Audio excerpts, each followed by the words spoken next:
What's poppin', Gojo Clan? Welcome back to the channel for some more content from yours truly, man. I by no means, and I feel like I do this a lot now, but I by no means had any intentions of making this kind of video for HighGuard, but it just turns out that it's a lot of information that I feel like you guys should know, or maybe, again, like I said in previous videos, if you were interested, maybe you was a little curious, you're not as down as a lot of other people, or you just are willing to try something new.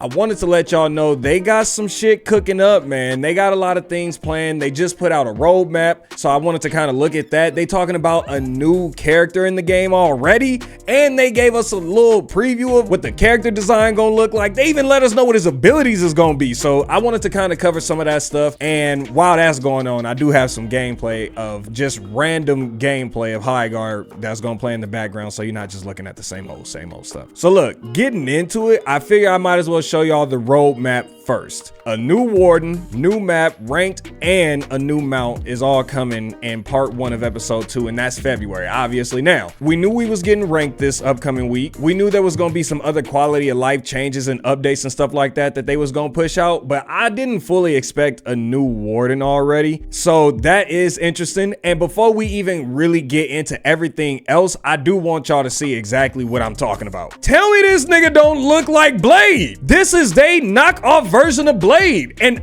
bro, I promise you, just listen. I'm gonna read it out, right? So HighGuard said a new warden arrives. His name is Ekon. I believe I'm pronouncing it right. Or Ekon? No, I'm gonna say Ekon. So Ekon is a legendary monster slayer who shapeshift into a powerful dire wolf. A werewolf, basically, right? Instead of being a vampire, my man's a werewolf. Ekon is the last of a long line of ancient magic wielders known as the Wild Walkers. Once thought extinct when his mentor and closest thing to family is gone missing in the lost lands of the HighGuard, there is not a monster nor warden that's going to essentially stop him from searching for what he's looking for. I ain't gonna lie, I like it, but I am a fan of Blade too, so there's a little bit of biasness there. But then we get into the things like his passive, which reveals the heartbeats of a wounded enemy. Once an enemy warden is low on health, they are highlighted in pulsing beats until they are dead or their health regenerates. I love that because with Apex Legends, that was one of the things that I kind of wanted with the Seer passive, where it's like, I want him to at least be able to get in the range. Maybe it's only like 30 meters or so, 30 to 35 meters.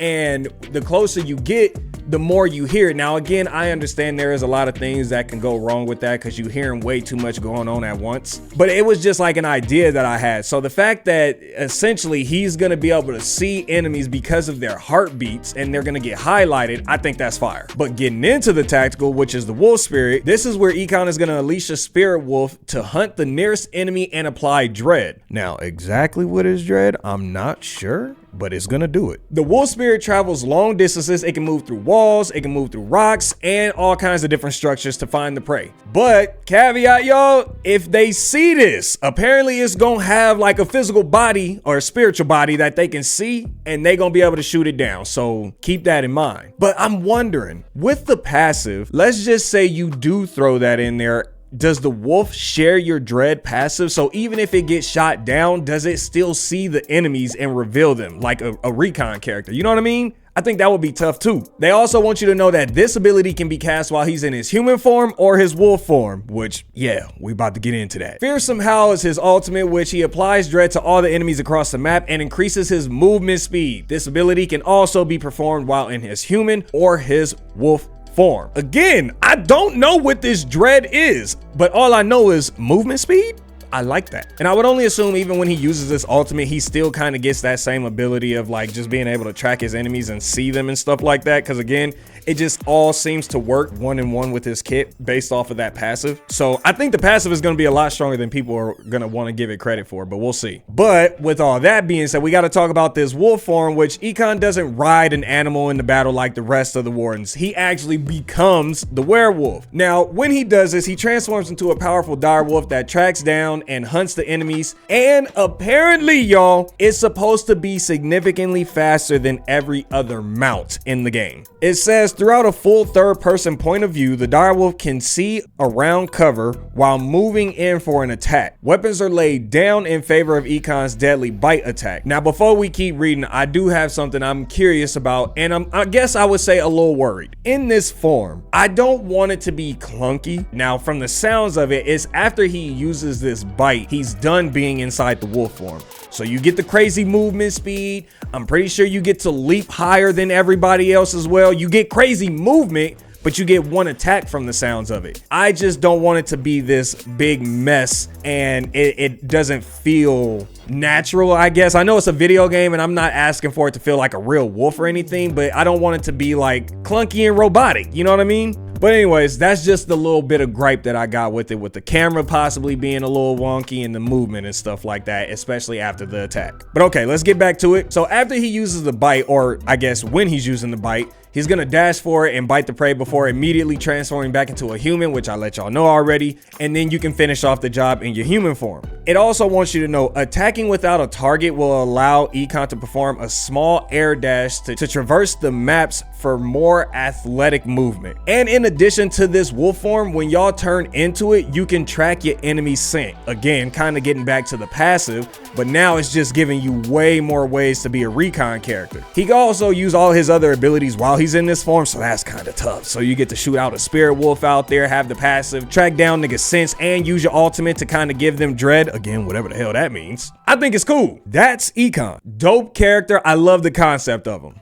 But getting back into it, y'all also see right here, they say a new map, obviously ranked, and a new mount, right? So you don't get to see it right here in this picture, but what you do get to see is if you scroll down, it says a new location is discovered. And they give you a little brief look at it. It looks like it's a lot of possibilities to fall off the map because of these long ass zip lines. Great snipe. This is going to be a snipe map. I can tell already. This map is going to allow you to snipe the hell out of somebody, and that's terrifying. It's so terrifying because these snipers was busted. Oh, can't forget to mention this, y'all. They made the 5v5 permanent, so this ain't just no, oh, it's here as a test. No, they listen. I'm telling y'all, the devs is hearing us. These niggas said they like that. Let's keep it in there. I like to think that I'm a part of that, y'all. I think they seen my videos. Important to know that Skydrift is going to be added to the 3v3 and 5v5, y'all, so you ain't got to worry about it. We get it on all of the game modes. Now we getting into the stakes have never been higher. HighGuard, you just came out. So basically they got their rank mode getting ready to come out. You already know, man. They got rewards in there. Go from bronze to, oh wait, they got names for it. So go from bronze, which is hair, to Grandmaster Leviathan. I like that. That shit sound tough. Oh my God, I gotta become a Leviathan. Nigga, never again shall I say GM. I'm a Leviathan. I'm a monster. I'm a demon. So the rank structure, the format ranked is gonna be for 3v3, which I kind of already suspected it would be. We believe that 3v3 is more tactically structured for the game and fits best for comp. We will monitor feedback as we get it. So there is maybe a possibility and window for a 5v5 ranked. It would be kind of dope if they did, and I think the best bet would be to separate the ranks. If you guys decide to do that, HighGuard, I think 3v3 and 5v5 need to have their own separate ranks and stuff like that. I think it would be a dope concept. I don't know when you guys will be able to do it, but I know people would appreciate that because a lot of people on TikTok, any kind of social media that I've been on, Instagram, just even YouTube shorts, y'all have gotten a lot of positive reviews when it comes to the 5v5. Each episode will have 2 rank splits. Splits will change the map and base list and introduce some balance changes. Oh, that's kind of nice. Okay, we kind of following the same format as Apex, which is good. All players start ranked for the first time in Bronze 3. Each rank has 3 divisions. There are 7 ranks: Bronze, Silver, Gold, Plat, Diamond, Master, and GM. They all got their own separate names and stuff down here, which is hair. Silver is Gold? I feel like that one maybe should have been like Diamond. Gold is Ape. That ain't bad. Platinum is Direwolf. Diamond is Griffin. And Master is Manticore. Or Manticore? Manticore? At the end of each episode, you will be rewarded based on the rank you achieve at the end of the episode, okay? D ranking. You can only D rank into a division during a split. For example, by losing matches, you can D rank from Gold 2 into Gold 3, but you can't D rank from Gold 3 into Silver 1. Oh, I don't know how to feel about that. Like, a part of me is like, okay, cool, but there's another part of me that's like, it's kind of nice to know that you can drop back into them ranks, but who knows? We gotta see. I'm one of them people that's like, let's just see what happens.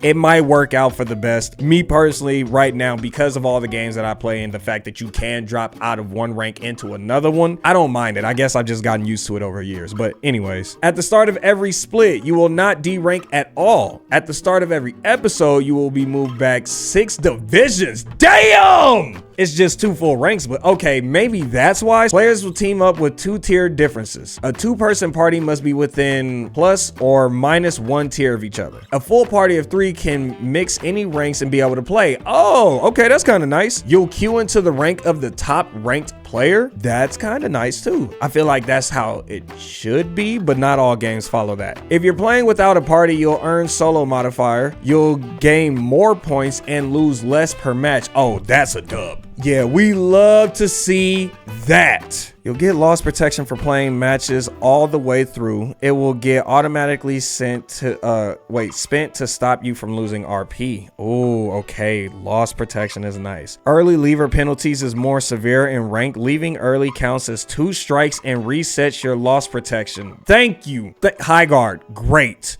So all of this right here, the fairness, I like that. Scoring system. We think if you win big, you should score big. Victory has 3 versions before the modifiers are applied. Overwhelming victory, which gives you 25 RP. This is winning within 100% base health remaining. Victory, just a regular victory royale, 20 RP. This is the standard victory for each match. Yep. And then close victory is only 15. This is winning where your base had 35 base health or less remaining. Oh my God, the stakes. I like that. And it seems like a fair like drop off. You only losing what, 5 every time, so it's like 25 for the greatest victory, then 20 for just a regular one, and then them close games you get 15. I think that's solid. It's the defeats. Let's see. You lose 25 RP. You lose without doing damage to the enemy base. 25, negative 25. Makes sense. Strong defense. If you lost but had done some damage to the enemy team, you lose 20. And then the close defeat is if you lost but you had done at least 65% damage to the enemy. See, I like that. Because it's sometimes where it might be like, this feels like a lost cause. If we can do huge damage to them, we can save ourselves some points. And it almost gives the players the incentive of like, there's so much at stake here. If we just don't give up in this fight and we keep going, even if we lose, worst case scenario, we're only losing 15 RP. So it's either we go hard as hell and win, or we go hard as hell and just lose. Just don't get me wrong. I played ball. I played football for years. I didn't stop until I was a grown ass man. So I get it. Losing don't feel good. That kind of softens the blow a little bit. Other modifiers. Winning streak bonus. Add 3 RP for each win in a row. Up to 6 extra points per game. Fire. Kill bonus. Earn extra RP for kills up to a cap of 5 points per game. Oh my God. Fire. Solo bonus. Always earn an extra 4 points if you queue up solo. Oh shit. This wasn't supposed to be a long video at all. Y'all made this into a regular video. HighGuard, I commend you. Y'all doing on paper, y'all sound like you eating. Imbalance protection. If a game is deemed imbalanced by players' ranks, the favored team will have less points to win and more points to lose. The weaker team will have increased points to win and less points to lose. Oh my God, yes. Oh, I'm loving everything that I'm reading on rank so far. Requirements. In order to unlock rank mode, you must win 10 matches of 3v3 rank mode, or raid mode, sorry. Oh, so it says if you've already won 10 matches in episode 1, rank mode will be unlocked immediately. Also, HighGuard, can we add a little bit more stats in there when we're playing in them games? Like, I want to see how much damage I did, how much damage my homeboys did, like how many times I planted, how many times I diffused. I would like to see things like that. I think it looks dope. And again, people like to kind of have those as like bragging rights, kind of like Apex, y'all know. Oh, the new mount. It's a wolf. His name is Balto. Now, because there's still so much to go, y'all, and I did kind of look at all this stuff myself, I'm not gonna go over all these things, but you guys are definitely more than welcome to check them out. But I do want to look at the changes to the gear up phase. So one consistent point of feedback we've heard is the gear phase needs improvements. We're tackling that in 4 ways for the launch of episode 2, and we'll continue to work on that in the future. So red weapon chest. So red weapon chest in pools now contains masterwork weapons. Masterwork weapons have improved stats with their rarity, but blue masterworks are better than regular blues, but still less quality than the purples. Oh, players can still loot upgrade weapons outside of pools, but the master rework versions of weapons each round are only found in the polls. Ultimate chargers. These items are found in the white barrels of the POIs, but haven't been seen by players having a hard time identifying them. Yeah, they are a little hard to identify. White barrels that contain the ultimate chargers now have an obvious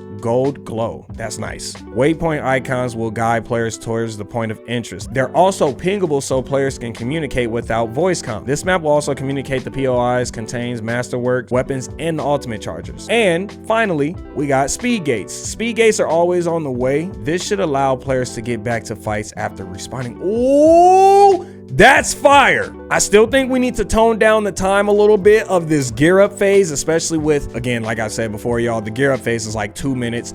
Then you got to wait another minute and 30 for the sword to be fully accessible. So it's almost like 4 minutes of it doesn't have to be nothing because you can get into fights. Nothing really is going on. And again, man, like I said, there's a lot more for you guys to read into. They made a lot of changes with balance and quality of life stuff. They've improved the game. Again, they continue to do that.